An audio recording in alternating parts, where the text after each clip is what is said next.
خب ضربه زدن، دوباره برگردیم حالا راجبش حرف بزنیم که اصلا منظورمون چیه. ضربه زدن منظورم دقیقاً اینه که وقتی داری ریتم میزنی چه صدایی از ساز تولید کنی. این الان مسئله و دغدغه اصلی ما اینه که شما وقتی داری ریتم میزنی چه صدایی از سازت در بیاری. درگیر استاد با خودش و میکروفون چه کار میکنه این بازیکن، میاره تو صورتش میکروفون.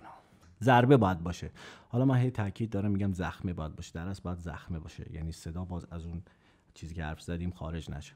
وقتی صدای ریتممون با هم فرق میکنه، مثلا شما به من میگی چرا جنس صدا اینجوریه، شما الان دیگه کامل خود شخص خود کاوه الان درک میکنه مسئله رو، چون یه عالمه ریتمو زده، میبینه که مثلا اگر این ضربه نباشه و انگشت اینجوری بره غیر بده بیاد به پیچه اینجوری صدا در بیاره از خودش، این میشه مثلا ریتم 4/4. درست؟ خیر خیر خیر خیر خیر خیر خیر خیر خیر خیر خیر خیر پر خیر خیره. حالا این ببین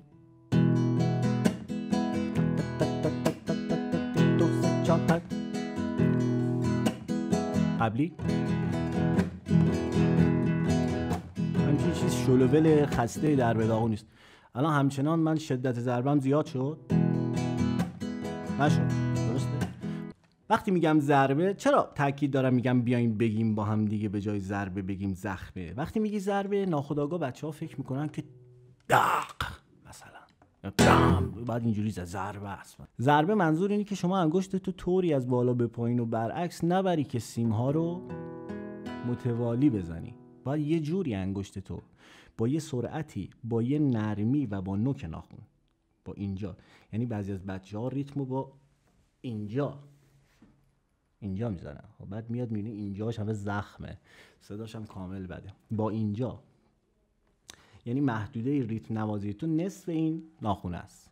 بعد از این شما انگشت 2 تا مفصل داره، یه مفصل تابی داره، یه مفصل کرمی، هم تابیه هم کرمیه، جفتشون باید کار کنه برای ضربه زدن.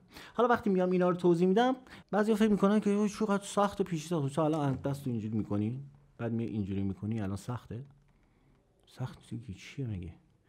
انگشت exactly انگشت میرسه به کف دست و برمیگرده، میرسه به کف دست و برمیگرده.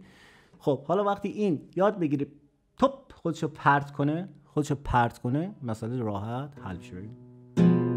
این ضربه، این زخمه، ضربه، این هم جفتشون یکی. پس وقتی گفتیم ضربه چون عادت کردیم یهویی فکرت نشه مثلا توی برگشت انگشتت، یعنی از ور رفت و میزنی خیلی نرم، یه جوری میزنی که سیما به یک فاصله این نسبت به هم دیگه میخورن که تقریبا اون فاصله میل به 0 میکنه. برای همین همه رو انگار داری همزمان میزنی. خیلی مهمه. برای همین هی تاکید دارم، برمیگردم دوباره باز میگم اینجوری باشه اونجوری باشه، به خاطر که ریتمو بد صدا میده. بعد هنرجوها فکر میکنن باید 20 سال گیتار بزنی تا 4/4 رو بزنی مثلا، برای اونه که بد صدا میده، در صورتی که اگه 2 هفته اون قضیه ضربه رو رعایت کنی حل میشه به سادگی. بعد انگشتت اگر شما ضربه زدن رو رعایت نکنی انگشتت از تراوت میفته، از اون شادابیش در میاد. نکته بعدی راجع به ضربه زدن اینه که بعضی از هنرجوها من میبینم مفصل تابی خاموشه، فقط کرمیه کار میکنه اینجوری.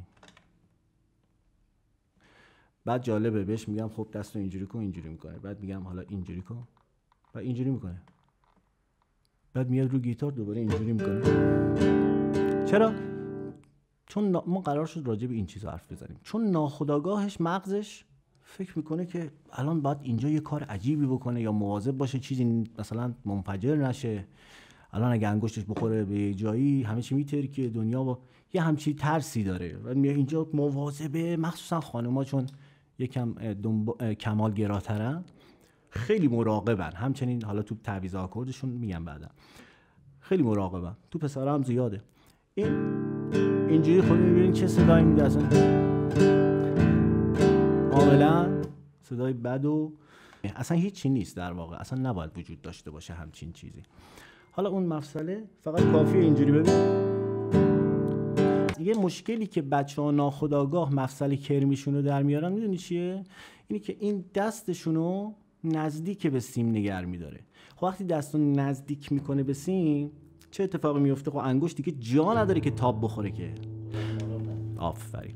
از اون طرف حالا هنرجو میگه که این تابی رو که تکون میدم گوشت انگشتم میخوره. بعد که نگاه میکنیم میبینیم دستش توه اصلا. خب این راست میگه، گوشت انگشت. شما باید انقدر اونو بیاری عقب که وقتی مفصل تابیت کار میکنه از بالا میزنه به سمت پایین و از پایین به سمت بالا، قشنگ سیما رو تا یه حد منطقی توی اون محدوده‌ای که داره میزنه داشته باشه. حالا این تو باید پیدا کنی، من نمیدونم. قد انگشت فرق میکنه، قد بازو و ساعد و قد خود بالاتنه شما، اینا همه تاثیر داره توی این قضیه که چقدر دور و نزدیک باشه. اون شما باید پیدا کنی. حالا وقتی که برمیگردی چی؟ ببین حالا که برمیگردیم این مفصل اینجا باز مهم میشه. بعضی موقع بچه‌ها میگن مگه میشه که حالا من بیام ضربه هم بزنم، مفصل تابیرم بگیرم، وسطیرم فلانم، حالا باز برگشتشو میخوام بزنم، باز به اینم فکر نمیشه که. راست میگه نمیشه. برای همینه که ما یه هفته وقت میدیم که ریتم 3-4 بزنی آجی. شما اصولیشو آموزش میدین، آره. این تو ناخودآگاه خودش در میاد. آفرین. یعنی آره احسن. مسئله اینه وقتی من اینا رو توضیح میدم شما داری تمرین میکنی به باگ میخوری، خودت پیدا کنی که باگ چیه، نزدیک دوره، با اینجاست با اونجاست، کدوم مفصل میره میاد. من اینا رو همه رو میگم. بعضی موقع من با خودم فکر میکنم اگه اینو بگم گیجش میکنم، بعضی موقع هم ناخودآگاه درست میزنم بچه‌ها، اونا رو کار ندارم، ولی خب گیج میشه. آفرین. و اگر ببینیم درست نمیشه اونجا دیگه میام ریزش میکنم و مجبوریم که تیکه تیکه کار کنیم از همون اول، نمیذاریم شکل بگیره. خب ولی نمیشه خیلی چیزا رو به بعضی از بچه‌ها گفت، چون گیج میشن. وقتی گیج میشن عصبی میشن، عصبی که میشن خسته میشن از تمرین، از ساز. چرا؟ چون تو ذهنش میاره که گیتار اوناشو بلد نیستم، ایناشو بلد نیستم، بخوام برم تمرین کنم باز فلانه، چقدر خطر، چی وحشتناک. نمیزنه، ترمش هم تموم میشه، چون اعتماد به نفس نداره، چون که کار رو جرأت انجام دادنش نداره، به مامان باباش بگه که چی دیگه نمیخوام بیام. چرا؟ چون مامان بابا هم از اون دارن فشار میارن دیگه. نه برای چی نمیزنی؟ شالمر بزن، 2 ترم رفتی چرا هیچی بلد نیستی؟ فامیلا عالیه. 2 ترم رفتی چرا هیچی بلد؟ گیتار فکر کن. بتوون میگه یک ارکستر کوچیک در دستان شماست. بعد بابای مصطفی میگه 2 ترم رفتی چرا هیچی بلد نیستی؟ آره. یعنی بعضی موقع به من میگن تو وقتی اعصابت خورد میشه یک چیزایی میگم آره میگم دیگه. خب بده دیگه، تو اصلا صلاحیت نظر دادن نداری راجع به مسئله.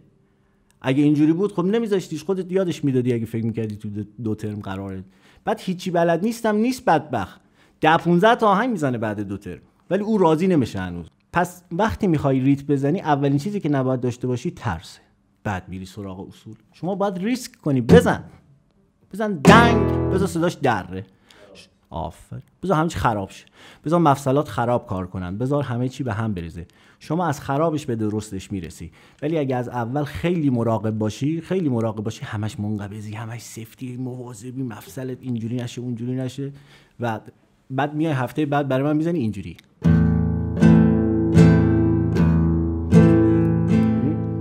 منقبض، مواظب، با ترس، استرس. پس گفتیم باید لات باشی تو ریتم زدن. بعد که ضربت شکل گرفت رفت پایین، اومدیم راجع به این مفصل پایینی صحبت کنیم. اگر توی برگشت این مفصل پایینو سفت نگرش داری این میشه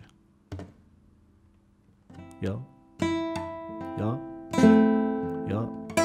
اصلا نمیشه. یا اگه نیمه سفت نگرش داری، سفت یعنی چنگک اینجوری، نیمه سفت یعنی باز مفصله خب ولی محکم نگرش داشتی، حالا اینجوری میشه ولی اینجوری میشه. حالا من یکم اگزاجورش میکنم که منظورمو دقیقا متوجه. حالا این توی برگشت باید اینجوری شه، اینجوری نه، اینجوری. تو ضربه برگشت یعنی برگشت اینجا، ببین که این صدای نرمو. حالا من استاد مسئله کن تون چجوری رو اینجوری کنم موقع بعد؟ شما قرار نیست کاری کنید، فقط کافی شما به مغزت یاد بدی که این انگشتت با این 2 تا مفصل برگرده، با 3 تا مفصل برنگرده. درست؟ برای اینکه این کارو بکنی باید تلاش کنی، تمرین کنی که فوکوس کنی رو مفصل تابیت، قضیه حل میشه. چون مفصل وسطی خودش کار میکنه. رو مفصل تابی فوکوس کنیم. پس با این تفاصیل بهترش اینه که اصول رو بلد باشی، یکی دو روز با اصول سفت کار کنی، بعد ولش کنی ببینی خودش میشه. باید رو اصول بمونی. اگر صدای خوبی میخوای، سرعت میخوای، اگر تکنیک میخوای، باید رو اصول بمونی. اذیتت میکنه اصوله، ولی راه میفته. خب این همه آدم راه افتادن مغزشون فرق نمیکنه که با هم دیگه فرق داره مگه؟ نه. خب حالا پس یه ضربه رفته، یه ضربه برگشته، یه ضربه دیگه هم پی داریم توی ریتم نوازیامون. اینه مثلا که شما باید هم از چرخش ساعد هم از مفاصل انگشت پی کمک بگیری برای پرتاب شست به سمت بالا. ببین یعنی اینجوریه و مچ هیچ دخالتی این میشه. حالا مثلا یه ریتمی داریم 1 2 رفت. حالا این برم باز هست، یعنی انگشت آی که میخواد بزنه ساعد میتونه بچرخه، بعد باز با پی در میگرده. حالا میرسیم به آپوگادو. آپوگادو رو هم سریع بگم. آپوگادو باید صداش تمیز بدون صدای اضافه، به در دیوار نخوره، مثلا اونجوری نشه. دست اگه خیلی پایین بخوره آپوگادو سیمو رد میکنه میزنه به بادی، خیلی بالا بخوره اول میزنه به بادی بعد سیمو رد میکنه. باید محدودش رو درست کنی، یه جایی نگرش داری که انگشتا ببین تمیز و صاف بمونن و هیچ صدای اضافه تولید نشه. اگه بخوایم دقیق تر باشیم اینجوریه که قبل اینکه اون بخوره اون باید نشسته باشه. درسته؟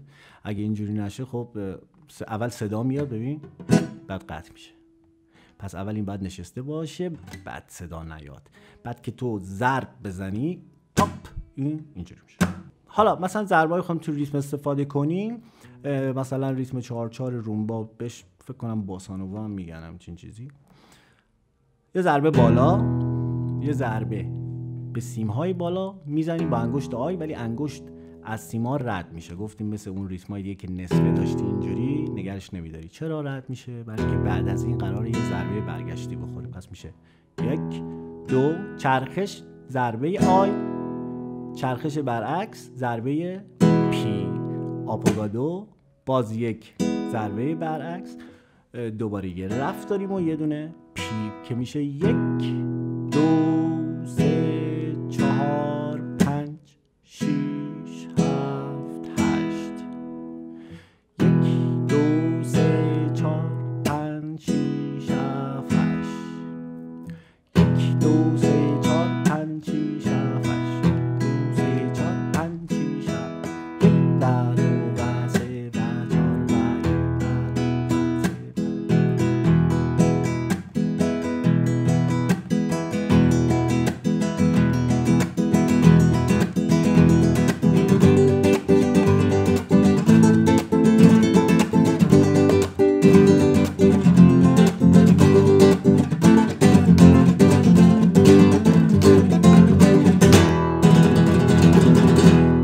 حالا این تکنیکاش اینا رو هم به مرور یاد میدیم، ولی خب حالا ناخونم داشته باشم با صدای ریتمم ضربه تر و همچین شفافتر هم میشه.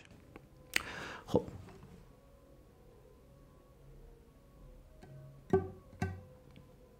میمونی ها.